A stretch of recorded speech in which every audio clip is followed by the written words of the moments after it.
So we are now on the social media trend segment of the weekend show, and on this segment we're going to be looking at some of the issues that are trending in the Nigerian social media. Quite a lot has happened this past week.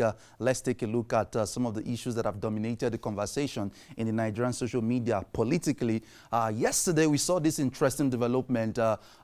Senate President Bukola Saraki tweeted, "Today I joined other leaders of our great party, official PDP NG, on a protest from our party headquarters to INEC Nigeria to protest against the outcome of the Osun State election and to demand for the continued independence of INEC."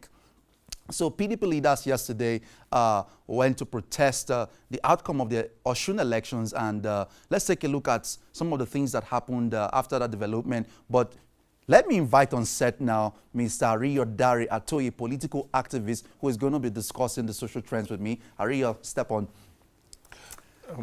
Thanks for coming on the show this morning. Thank you, Imai. Thank you very much. Thank you for having me. Yeah, we saw these developments yesterday. The Senate President Bukola Saraki and some presidential aspirants of the PDP led a protest to INEC, protesting the outcome of the Osun elections. And Senator Bemure Bruce also tweeted while this was happening that he was tear-gassed. And we saw a video of Senator Dino Melaye, we're going to see very shortly, being harassed. These are images from that development yesterday. Senator Bemure Bruce tweeted, said, "I have just been tear-gassed by a police NG at INEC Nigeria office.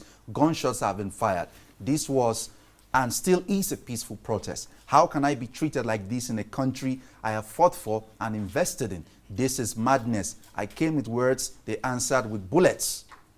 It said something else and then posted a video. He said, "This is the video as best as we could get in the circumstances. We have a democratic right to peaceful protest and freedom of association. This act is unconscionable in a democracy." Let's take a look at that video.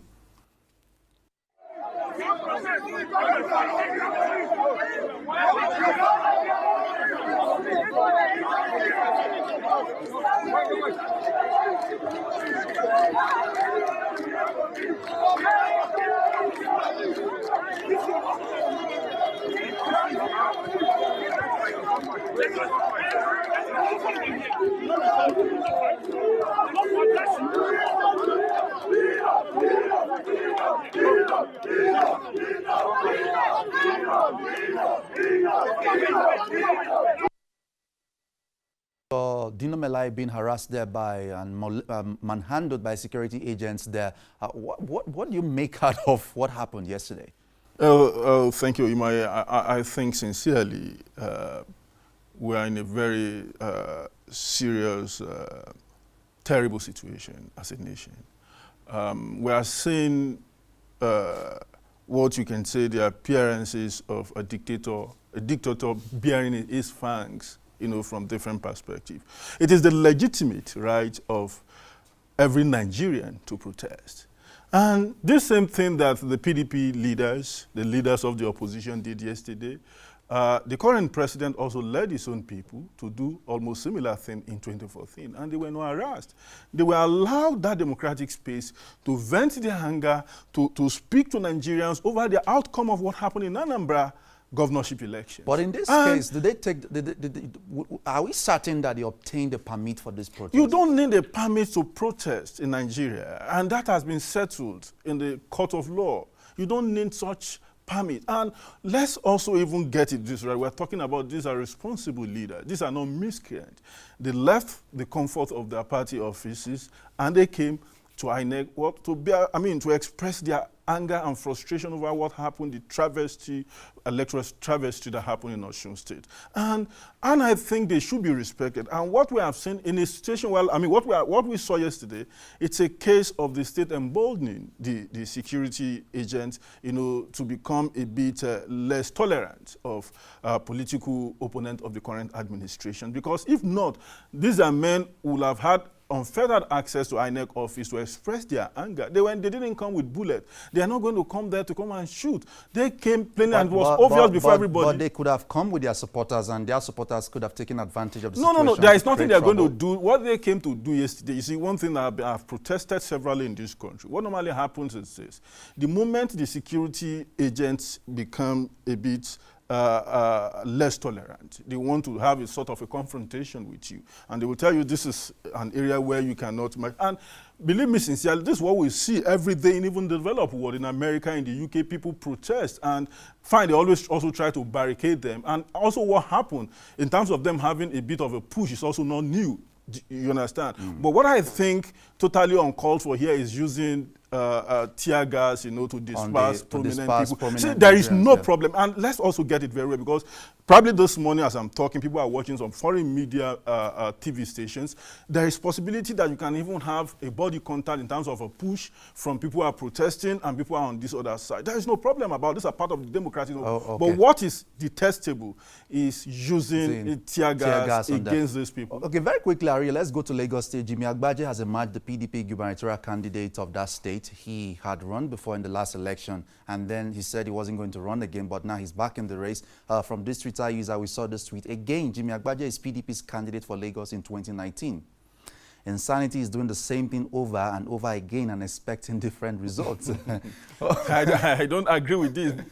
President Buhari contested on 4 different occasions. Before he won. So and from this Twitter user, Jimmy Agbaje is a professional gubernatorial candidate. He's treating this thing like World Cup. And what happened to I'm not contesting again? Because he had said he's not contesting again. This is from Wale Gates. President Buhari said the same thing. Probably is the elixir of. So is President Buhari his standard? No. It's not limited to President Buhari. People have said in the past, I'm not contesting again. It's not even limited. It's not limited to Nigeria. But what we are saying is that most of the people saying this are probably coming from APC. You see, they have guys all over the social media ready to knock down anything that has to probably move against Asiwaju Tinubu or move against the APC. So does Jimmy Agbaje look like a formidable candidate for the PDP? At least for the first time. Not just for the first time. I think this time around, I think PDP has somebody who is taller in terms of political capacity. Somebody who has more to offer Lagos than the candidate of the APC. Yeah, from this Lagosian OC_Swave, Jimmy Agbaje isn't even serious. 2015 to 2018, you stayed silent, toll increased, silence, Otodobame silence. Today you want us to vote you in as governor. What is OC_Swave offering in the alternative? Are you saying we should go Babajide,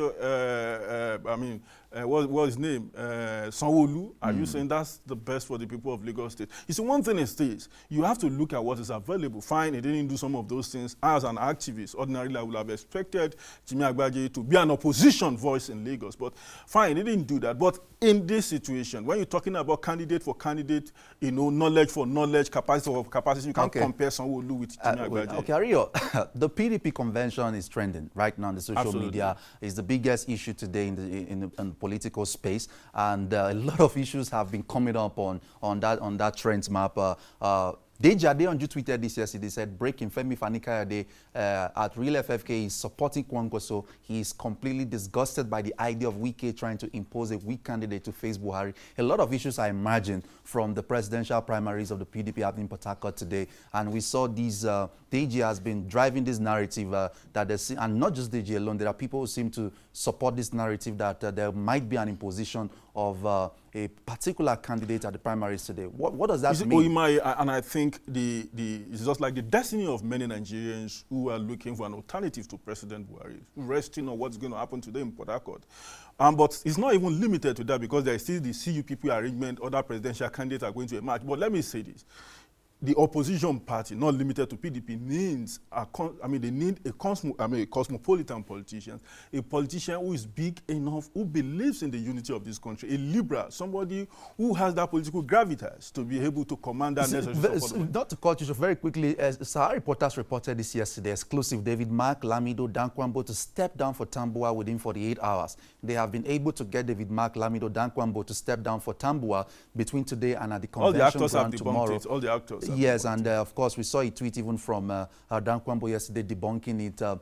David Mark has debunked it, Saraki has debunked it. But is this just high-wire politics playing out? Absolutely. They are trying to do the last-minute thing. For instance, let me tell you, 2 hours to voting, 30 minutes to voting, there will be text message circulating that so-so person has stepped down for so person. So they're going to do all sorts of things like that. But I think what matters is for the candidates, the aspirants themselves, remaining resolute and say, look, we are going all out for this primary. So let's okay, thank you very much, Ari. That's a fine place to leave it this morning on our social media trends. very Thanks much. for coming Thanks for on the show. having me. Thank All right, you. thank you. Well, we've been discussing the social media trends, issues happening in the political space in Nigeria over the past 1 week and over the past few days. And we'll take a short break now. When we return, we'll be taking our sports segment with Kelechi Onwudowe. Stay tuned, don't go anywhere.